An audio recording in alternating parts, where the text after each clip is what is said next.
નમસ્કાર મિત્રો, આજે આ ગાંગી અને એના બાબા પેલા ડુંગરની બાજુમાં પથ્થરોની ભેખડોમાં જઈ અને છુપાણા છે અને ત્યાં પહોંચી અને ગાંગીના બાબા કહેવા લાગ્યા કે જો ગાંગી હમણે થોડી જ વારમાં અહીંયા ભોયરું હશે ને તો કોઈક ને કોઈક અહીંયાથી નીકળશે। અને આમ આટલી વાત કરતાની સાથે જ પેલી કામરૂ દેશની રાણીએ 5 સમડીઓને મોકલી બહાર કે તમે જાઓ અને ગામમાં આપણે જે બળદ સ્વરૂપે જે માણસો મોકલ્યા હતા એમનું શું થયું છે એ તમે જોઈ અને પાછા આવો। અને ત્યારે 5 સમડીઓ જ્યારે ત્યાંથી ઉડી અને આકાશ માર્ગે નીકળીને ત્યાં તો ગાંગીના બાબા અને ગાંગી એમને જોઈ જાય છે। અને પછી ગાંગીના બાબા કહે છે કે જો ગાંગી મારો ચમત્કાર। અને પછી ગાંગીના બાબાએ મુઠ્ઠી બંધ કરી અને પોતાના લલાટે અડાડી અને જ્યારે એ સમડીઓ ઉપર છૂટો ઘા કર્યો એની સાથે જ એ 5 આકાશમાં ઉડી રહેલી ડાકણોની પાંખો સળગવા લાગી। અને જ્યારે પોતાનું શરીર આમ ભળભળ બળતું જોઈ અને 5 ડાકણો ડરી ગઈ અને ડરીને પાછી વળી પેલા ભોયરા સામું અને કામરૂ દેશની રાણી પાસે પહોંચી અને એક એક કરી અને ત્યાં નીચે પડે છે। અને આ 5 ડાકણો ત્યાં રાડો પાડી રહી છે કે હે મહારાણી અમને બચાવો, અમારી પાંખો બળી રહી છે, અમને ખૂબ જ પીડા થાય છે, અમને બચાવી લ્યો। અને ત્યારે આ કામરૂ દેશની ડાકણ પણ પોતાની કામરૂ દેશની વિદ્યાનો ઉપયોગ કરે છે અને આ ડાકણોને બચાવવા તેણે ઘણા પ્રયત્નો કર્યા પરંતુ તેની એક પણ દાસીને તેઓ બચાવી ન શકી। અને પછી તો આ 5 દાસીઓ ત્યાં રાડો પાડતી એ 5ની પાંખો બળી ગઈ અને પછી તો એમના શરીર પણ ભડભડ બળવા લાગ્યા। અને આમ આ કામરૂ દેશની રાણીની સામે તેની 5 ડાકણો ભડભડ બળી ગઈ। અને ત્યારે આમ પોતાની દાસીઓને બળતા જોઈ ત્યાં તો આ રાણીના ક્રોધનો કોઈ પાર ના રહ્યો અને ગુસ્સાથી તે લાલ પીળી થવા લાગી। પરંતુ આ બાજુ આ 5 સમડીઓને બળી જતા જોઈ અને બીજી દાસીઓ કે જેમણે આ દ્રશ્ય પોતાની સામે જોયું હતું એ બધાની આંખો ફાટી ગઈ અને મનમાં એકબીજી વાતો કરવા લાગી કે જોયું આ લાગે છે કે પેલી ગાંગીનો જ પ્રહાર છે, કારણ કે આવો પ્રહાર બીજા કોઈનો હોઈ ના શકે। અને આપણી સખીઓનું આટલું કરુણ મોત થયું છે તો પછી આપણું મોત કેટલું દર્દનાક હશે। ત્યારે આટલી વાત સાંભળી અને બધી દાસીઓ અંદરો અંદર ચર્ચા કરવા લાગી। ત્યારે આટલી વાત સાંભળતાની સાથે પેલી કામરૂ દેશની રાણી બધાની સામે આવી અને કહેવા લાગી કે હે દાસીઓ, તમે અંદરો અંદર શું વાતો કરી રહી છો મને જણાવો તો મને ખબર પડે કે તમે શાની ચર્ચા કરો છો। ત્યારે આટલી વાત સાંભળી અને બધી દાસીઓ પોતાનું મોં નીચું રાખીને ઊભી છે। ત્યારે કામરૂ દેશની રાણી બોલી કે તમે હવે મને જે વાતો કરતા હતા એ જણાવો છો કે પછી હું તમને મારી નાખું। ત્યારે આટલી વાત સાંભળી અને આ બધી દાસીઓમાં પાછળથી એક દાસી બોલી કે હે રાણી, તમને ખબર છે ને કે આપણી આજે 5 દાસીઓ મોતને ઘાટ ઉતરી ગઈ છે અને એમને કેટલું દર્દવાળું મોત આપવામાં આવ્યું છે અને એની શક્તિઓ તમારા કરતાં પણ ભારે છે અને એ આજે સાબિત થઈ ગયું છે। ત્યારે આટલી વાત સાંભળતાની સાથે જ આ રાણી બોલી કે આવું મારી સામે બોલવાનું દુસ્સાહસ કોણે કર્યું છે, એ દાસી મારી સામે આવીને ઊભી રહે।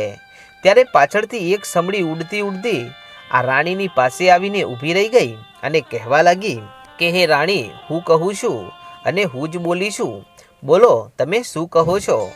ત્યારે આ રાણી બોલી કે તારામાં એટલી હિંમત ક્યાંથી આવી કે તું મને એવો લલકાર કરે છે કે તારી રાણી કરતાં દુશ્મનનો વાર ભારે છે અને એમની શક્તિઓ વધારે પ્રબળ છે, એવું તું કેવી રીતે કહી શકે છે। ત્યારે આટલી વાત સાંભળતાની સાથે આ દાસી બોલી કે મને ખબર છે કે હું તમારી સામે બોલી છું અને હવે તમે મને મારી પણ નાખવાના છો, પણ આજે હવે મારું મોત તો આમે આવવાનું છે અને તમે નહીં મારો તો ગાંગી મારી નાખશે।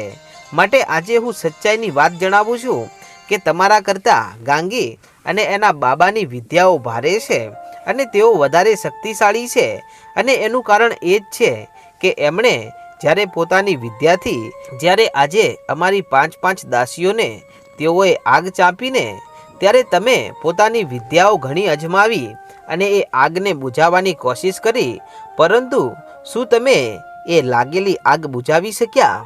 અરે એ આગ કેટલી પ્રબળ હશે કે અમારી રાણી પણ એ આગને બુઝાવી ના શકી, અને આજે અમારી 5 સખીઓ મોતને ગાઢ ઉતરી ગઈ અને એમનું એટલું દર્દનાકવાળું મોત થયું છે, એમ છતાં પણ તમને એમનો જરા પણ અફસોસ નથી.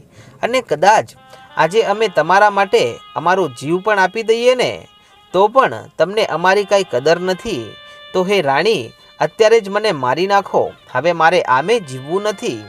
ત્યારે આટલી વાત સાંભળતાની સાથે કામરૂ દેશની બધી જ દાસીઓ કહેવા લાગી કે હા મહારાણી, આ અમારી સખીની વાત એકદમ સાચી છે.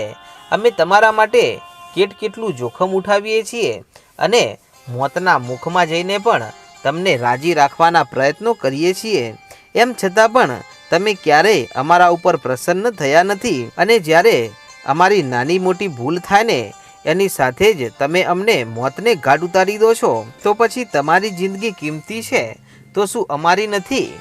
ત્યારે આટલી વાત સાંભળી અને રાણી કહેવા લાગી, તો શું અત્યારે હવે તમે મારી સાથે વિદ્રોહ કરવા માગો છો? ત્યારે આટલી વાત સાંભળીને બધી દાસીઓ કહેવા લાગી કે હે રાણી, અમે તમારી સામે વિદ્રોહ કરવા નથી માગતા, પરંતુ અમે તો તમને એ સમજાવી રહ્યા છીએ કે આ ગાંગી અને એના ગામના માણસોએ આપણું કાંઈ બગાડ્યું નથી. અને હા, એમણે જો આપણી દાસીઓ મારી છે ને તો એમની રક્ષા કરવા માટે મારી છે, બાકી એમણે આજ દિવસ સુધી આપણા ઉપર કોઈ સામેથી વાર કર્યો નથી. અને આપણે જ તો એમના ગામમાં પહોંચી અને એમના મહેલ ઉપર આપણે હક જમાવ્યો, અને હક જમાવીને પણ આપણે એ ગાંગીની જ બલી ચડાવવા માટે આપણે આટલા દિવસથી ભટકી રહ્યા છીએ. તો એમાં એમનો શું વાંક છે? વાંક તો આપણો જ છે. આપણે એમની મિલકત ઉપર આપણે અધિકાર જમાવ્યો અને એમના ઘણા ગામના માણસોને મારી નાખ્યા, અને આજે એ આખું એ ગામ પોતાના ઘર વિનાનું થઈ ગયું છે.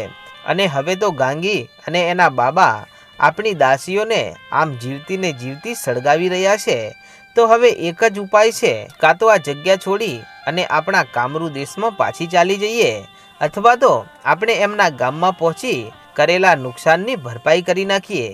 ત્યારે આટલી વાત સાંભળીને પેલી કામરૂ દેશની રાણી લાલ પીળી થઈ ગઈ અને ગુસ્સા સાથે કહેવા લાગી કે હે દાસીઓ, મને તમારા ઉપર ખૂબ જ વિશ્વાસ હતો કે તમે ક્યારેય મારો સાથ નહીં છોડો અને મારી સાથે ક્યારેય ગદ્દારી નહીં કરો, પરંતુ આજે તમારા આ વચનો સાંભળી અને મને એમ થઈ ગયું છે કે તમે મારા માટે કાંઈ ના કરી શકો, અને હવે તમે ગાંગીની બાજુ બોલવા લાગી છો, અને લાગે છે કે હવે તમારે ગાંગીની પાસે જવું છે અને એની ગુલામી કરવી છે.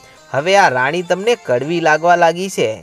ત્યારે આટલી વાત સાંભળી અને બધી દાસીઓ કહેવા લાગી કે હે મહારાણી, અમે તો હંમેશા તમારી સાથે રહેવા માગીએ છીએ અને અમે તમને મૂકીને પણ જવા નથી માગતા, પરંતુ તમે તમારો ધર્મ ભૂલ્યા છો અને તમે નિર્દોષ ગામને હેરાન કરી રહ્યા છો. માટે હવે ક્ષણભર વારમાં આપણે બધી જ મોતને ઘાટ ઉતરી જશું. એનું કારણ એ છે કે આપણે સાચા નથી અને ગાંગી અને એના બાબા સાચા છે, માટે ભગવાન એમની સાથે છે, આપણી સાથે નથી. અને આમ પછી તો ગાંગી અને એના બાબા ત્યાં ભોયરા પાસે પહોંચી અને બહારથી લલકાર કરે છે કે હે કામરૂ દેશની રાણી, આજે હું અને ગાંગી તારો વધ કરવા માટે આવી ગયા છીએ અને તારી 5 દાસીઓને આજે જીવતી બાળી છે, અને જો આજે બીજી જેટલી પણ તારી દાસીઓ વધી છે એ બધીને આજે બાળીને ભસ્મ ના કરી નાખું ને તો મારું નામ ગાંગી નહીં. ચાલ હવે બહાર નીકળ અને અમારી સામે યુદ્ધ કરવાની તૈયારીઓ કરો. ત્યારે આટલી વાત સાંભળતાની સાથે જ બધી દાસીઓ કહેવા લાગી, જોયું ને મહારાણી, અમને તો ખબર જ હતી કે આપણે ખોટા છીએ અને ખોટાનું પરિણામ ખોટું આવશે. માટે બોલો, હવે શું કરવું છે? આપણે યુદ્ધ કરવું છે કે પછી આપણે આપણા દેશમાં ચાલ્યું જવું છે? ત્યારે આટલી વાત સાંભળતાની સાથે જ ત્યાં બંદીગ્રહમાં ઊભેલા સુરજસિંહ ખડખડ દાંત કાઢીને હસવા લાગ્યા. ત્યારે એમને હસતા જોઈ અને આ રાણી પૂછે છે કે તમે શું કામ હસો છો અને તમને શું લાગે છે કે તમે અહીંયાથી જીવતા જશો? ત્યારે સુરજસિંહ કહેવા લાગ્યા કે તમને ખબર નથી કે આ ગાંગી અને એના બાબા અહીંયા સુધી આવી ગયા છે અને હવે તો થોડી જ વારમાં તેઓ મને આઝાદ કરાવશે, અને આજે કદાચ મારું મોત થાય ને તો પણ હવે મારા મોઢેથી તમે મારું હસવાનું બંધ નહીં કરાવી શકો, કારણ કે આજે મને એક વાતનો ગર્વ છે. આજે 5 ડાકણોને ગાંગીએ મોતને ઘાટ ઉતારી દીધી છે અને એમને એવું દર્દનાક મોત આપ્યું છે. અને હવે થોડી જ વારમાં આ જેટલી પણ તારી દાસીઓ છે ને એ બધી આમ જ ભળભળ બળતી હશે અને પછી તેઓ કેવી રાડો પાડશે ને. અને એમને જ્યારે પીડાઓ થશે ને ત્યારે ખબર પડશે કે આપણે નિર્દોષ માણસોને હેરાન કરીએ ને તો આપણને પણ કેટલી પીડા મળે છે અને કેટલું દર્દનાકવાળું મોત મળે છે. ત્યારે આટલી વાત સાંભળીને બધી દાસીઓ કહેવા લાગી કે હે મહારાણી, આ સુરજસિંહની વાત એકદમ સાચી છે અને આજે જો આપણે એમની માફી માગી અને આપણા કામરૂ દેશમાં ચાલ્યા જશું ને તો કદાચ આપણે બધા બચી જશું. નહીતર એ બાબા રહ્યા ને એ કંઈ જેવા તેવા નથી. અને તમે આજથી ઘણા સમય પહેલાંની વાત યાદ કરો કે તમે ગાંગીને મારવા માટે એના ગામમાં પહોંચ્યા હતા અને ગાંગી ઉપર જેવો પ્રહાર કરવા ગયા એની પહેલાં તો ગાંગીના બાબાએ તમારા ઉપર પ્રહાર કર્યો હતો અને તમારું મસ્તક ધડથી જુદું કરી નાખ્યું હતું. અને એ તો સારું થયું કે માણસને માર્યા પછી તરત એને સાજા કરવાની વિદ્યા જાણતા હતા અને તમને સાજા કર્યા હતા. એમ છતાં પણ હે રાણી, તમે એ બધું ભૂલી ગયા અને પાછા એ જ ગામ ઉપર અને એ જ ગાંગીને મારવાની યોજનાઓ બનાવી રહ્યા છો. તો બોલો હવે શું કરવું છે?